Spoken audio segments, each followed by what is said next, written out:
A nonprofit that helps victims of domestic violence and sexual assault has hit the 50-year mark. In tonight's Eye on KELOLAND, Kelly Volk looks at how the Compass Center started and what it's become today.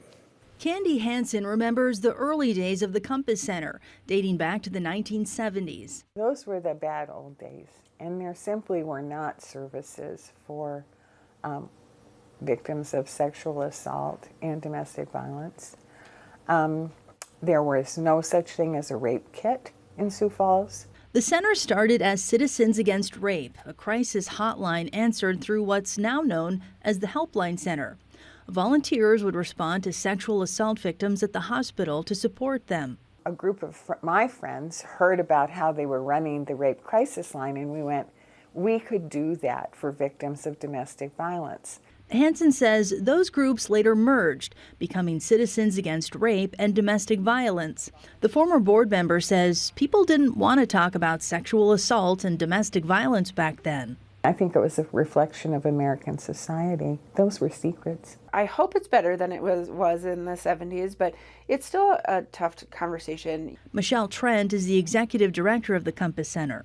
The nonprofit services have grown since it started as a crisis hotline decades ago, a service still offered today. Now we offer counseling for victims, we offer advocacy, we go to court with victims, we also do education and prevention. Amanda McGuire, who had been suffering from past trauma, sought the help of the Compass Center more than 5 years ago. I've learned so much about trauma, about the brain, about how it processes trauma, about the different pieces of the brain, and what happens when something is activated inside of you. McGuire is one of many who have been helped by the Compass Center over the past 5 decades.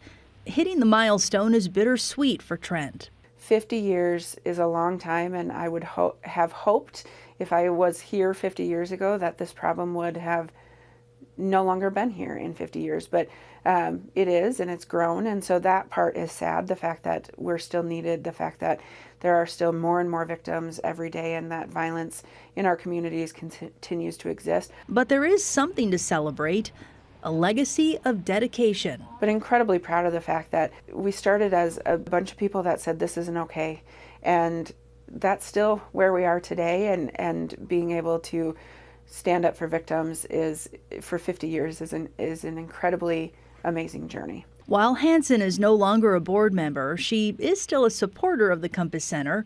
She echoes Trent's sentiment about 50 years of the Compass Center. I think the Compass Center does a wonderful job. I'm proud that it's still here, and I'm really sorry that it's still needed. With Eye on KELOLAND, I'm Kelly Volk. And the nonprofit will officially celebrate the milestone at its fall fundraiser, Cultivating the Courage. For ways that you can help the Compass Center, click on the link under this story on KELOLAND.com. The SDSU men